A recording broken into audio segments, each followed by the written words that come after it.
இயேசுவுக்கே புகழ்.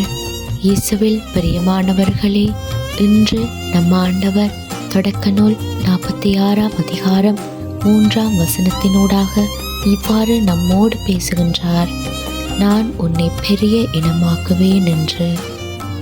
ஆம் பிரியமானவர்களே, அன்று யாக்கோப்புக்கு இந்த வார்த்தையினூடாக ஆண்டவர் ஒரு வாக்குறுதியை கொடுத்தார்.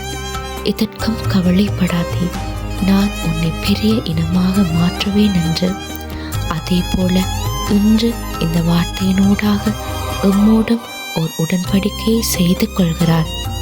ஆபிரகாமின் சந்ததியை விசாலமாக மாற்றிய ஆண்டவர் எங்களுடைய வாழ்க்கையிலும் மிகப்பெரிய அற்புதங்களையும் அதிசயங்களையும் செய்ய வல்லவராயிருக்கிறார். பிரியமானவர்களே, யார் யாரெல்லாம் குழந்தை செல்வம் கிடைக்கவில்லையே என்று அன்றாடம் கவலைப்பட்டு கொண்டிருக்கிறீங்களோ, ஆண்டவர் உங்களுக்காகவே தான் இன்று இந்த வார்த்தையை கொடுத்திருக்கிறார்.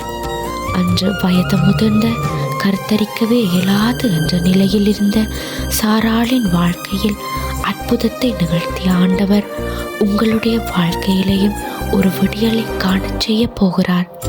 இதற்கும் கலங்காதீங்க. ஆபிரகாம் யாக்கோபினூடாக தம் மாட்சியை வெளிப்படுத்தின ஆண்டவர் உங்கள் மூலமாகவும் அவருடைய மாட்சியை வெளிப்படுத்தவிருக்கிறார். அதற்காகவே ஆண்டவர் உங்களை தெரிந்தெடுத்திருக்கிறார். அவருடைய சாட்சியாக மாற உங்களை ஆயத்தப்படுத்தி கொள்ளுங்கள். எதற்காகவும் யாரை குறித்தும் கவலைப்படாதீங்க.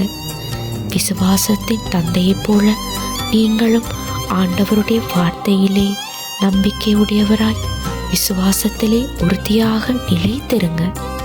ஆண்டவர் உங்களையும் பெரிய இனமாக்குவார். ஆமேன்.